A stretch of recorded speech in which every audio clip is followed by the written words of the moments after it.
ที่ว่าแผนพังทุกคนในการที่ว่าพระเจ้าอนุวงศ์เนาะใน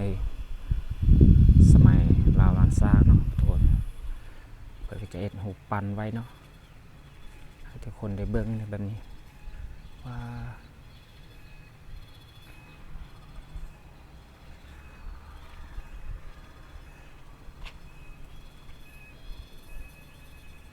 จะมีหูพระองค์เนาะแล้วก็มีเสนาอามาตย์ทุกคนที่ว่าเพิ่นเฮ็ดเป็นแผนพังไว้เนาะที่ให้ทุกคนที่ว่า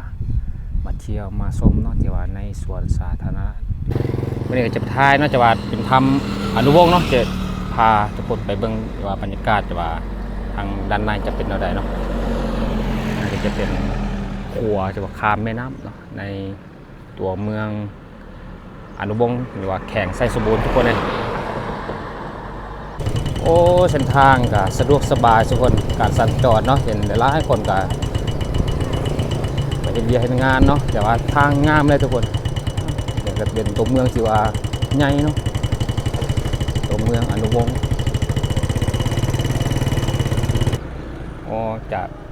มีเส้นทางที่ว่าไปลองแจ้งกับเมืองทาโทมทุกคนเลยนะเป็นระยะทางที่ว่า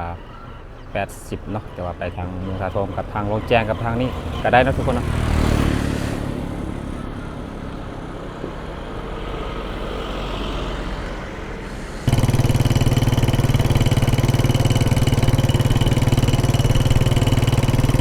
จะเป็นประตูไซเนาะจะเป็นงามเลยจะมุ่งหน้าไปสู่ที่ว่าธรรมเจ้าอนุวงศ์ทุกคนเลยอันนี้ก็จะเป็นเส้นทางเนาะที่ว่า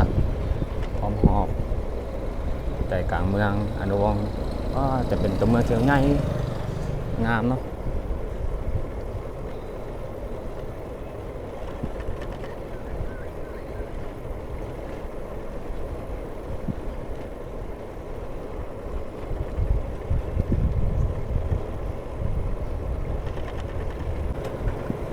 จะมุ่งหน้าไปสู่ทำอนุวงศ์ทุกคนเลยเป็นเส้นทางที่ว่าโอ้งามเนาะเป็นเส้นทางที่ลาดยางแบบนี้เลยใกล้สิฮอดแล้วทุกคนเนาะจะขี่ไปอีกน้อยเดียวแล้วก็จะถึงเนาะที่ว่าจุดหมายที่ถ่ายทุกคนในเบื้องเนาะที่ว่าเป็นทำจะเห็นภูเนาะจะเห็นผาสูงๆตัวนั้นแหละทุกคนเลยทางหน้าเนาะ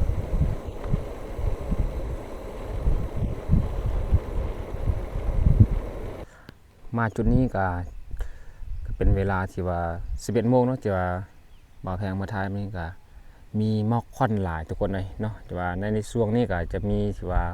ฝ่าอากาศที่ว่า PM 2.5 ที่ว่าปกคลุมหลายประเทศเนาะที่ในอาเซียนของเราจากลาวก็ถูกผลกระทบเนาะแต่ว่ามันก็ขึ้นสีแดงอันนี้ก็จะเห็นเป็นหมอกควันเนาะ PM 2.5 ทุกคนเลยเพราะว่าเป็นหมอกควันว่าอากาศร้อนจะปกคลุมทั่วประเทศเนาะทั้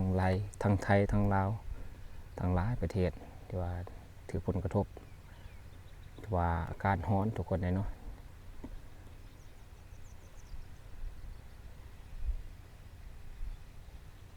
ไปทุกคนจะเดินทางโอ้กูจะมาถึงเนาะกับบุกไก่เติบจากตัวเมืองประมาณ4 กิโลเนาะที่ว่าเดินทางเขาว่ามาสู่สวนสาธารณะเนาะหรือว่าเป็นถ้ำเจ้าอนุวงศ์ทุกคนเลยจะมีแม่น้ำแบบนี้เนาะเป็นแม่น้ำจ้างเนาะที่ว่าไหลผ่านก็มีขัว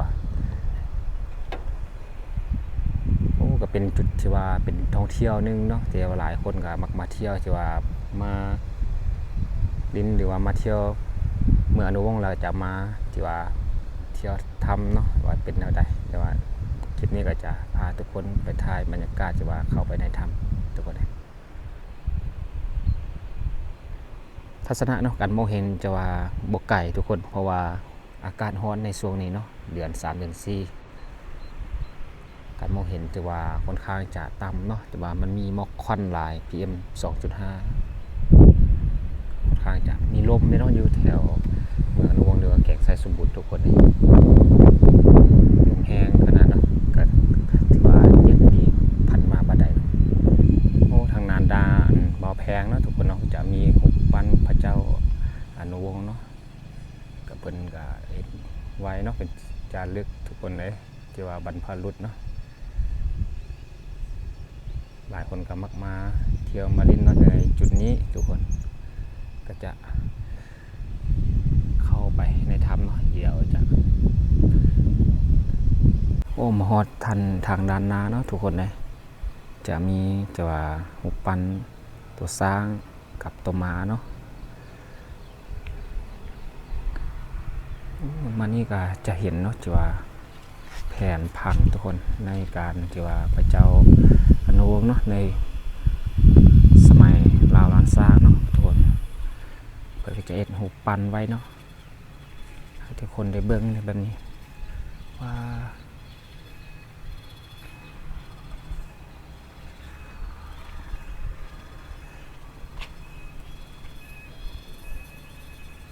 จะมีหูพระองค์เนาะแล้วก็มีเสนาอามาตย์ทุกคนที่ว่าเพิ่นเฮ็ดเป็นแผนพังไว้เนาะที่ให้ทุกคนที่ว่ามาเที่ยวมาชมเนาะที่ว่าในสวนสาธารณะหรือว่าทำพระเจ้าอนุวงศ์ทุกคนนี่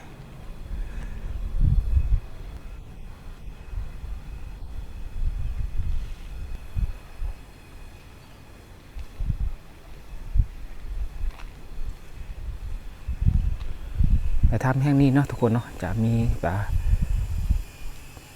หูปันเนาะหรือว่าทหารผู้รักษา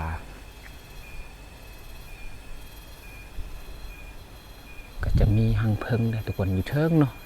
หลายหังเลยที่ว่าเฮ็ดอยู่เพดานปากถ้ำเพิ่นก็บ่ให้จับเนาะทุกคนเนาะแต่ว่าในการให้ทุกคนบ่ให้สัมผัส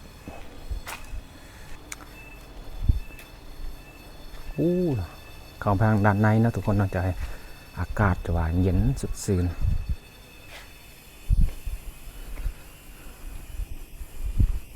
ก็จะมีเห็นหลายๆคนที่มาเที่ยวเนาะแล้วก็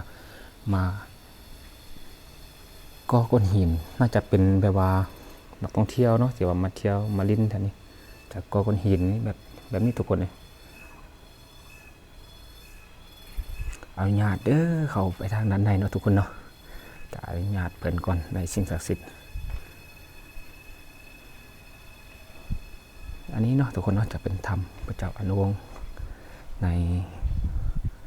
เมืองอนุวงศ์บ้านภูหัวสร้างเนาะแข็งใสสมบูรณ์ทุกคนเลยก็จะเห็นหลายๆคนเนาะที่ว่ามักมาเที่ยวได้นี่นะ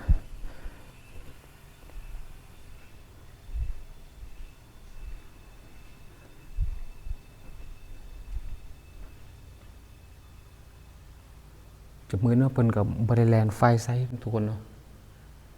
ก็มียุทธน่าจะบัทันไตนะทุกคนมาทางด้านนี้ทุกคนเลยจะเป็นแบบว่าทุ่งนาเนาะเป็นคันไดแบบนี้เข้ามาทางด้านในเนาะจะเห็นแบบว่าเป็นก้อนหินแต่จะเป็นรูปคือว่าทุ่งนาเนาะ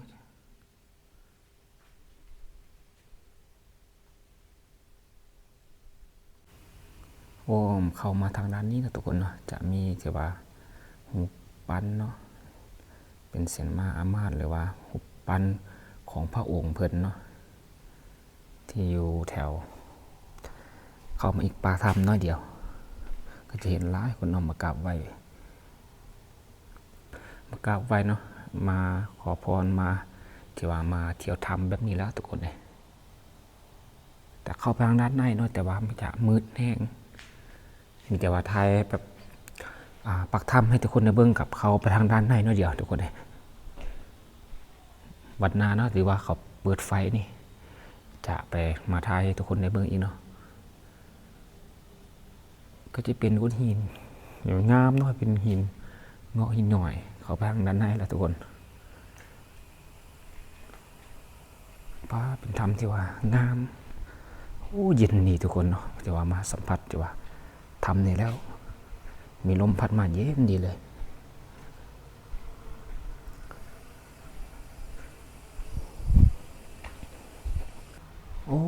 อันนี้สุดเท่านี้แล้วบ่นี่เนาะจะเป็นถ้ำหรือว่า ทางนี้น้อยเข้าไปเนาะแต่ว่าไปบ่ได้ทางด้านนี้โอ้เพิ่นก็จะมาจะว่าเป็นเฮ็ดเป็นหุบปั้นเนาะแต่ละชนเผ่าทุกคนเลยแล้วก็จะเป็นชนเผ่าไตรเนาะแล้วก็จะเป็นชนเผ่าซิงมูนก็หลายชนเผ่าที่ว่าเพิ่นปั้นแล้วก็จะเป็นชนเผ่ายูเมียนจะเป็นชนเผ่าลาวเนาะจะเป็นชนเผ่าอ่าชนเผ่ากุมุชนเผ่าลาวสูงทุกคนเลยชนเผ่ามงเนาะเดี๋ยวไล่ชนเผ่าที่ว่าเพิ่นปั้นไปเนาะทางด้านหน้าหมู่ปั้นพระองค์เพิ่น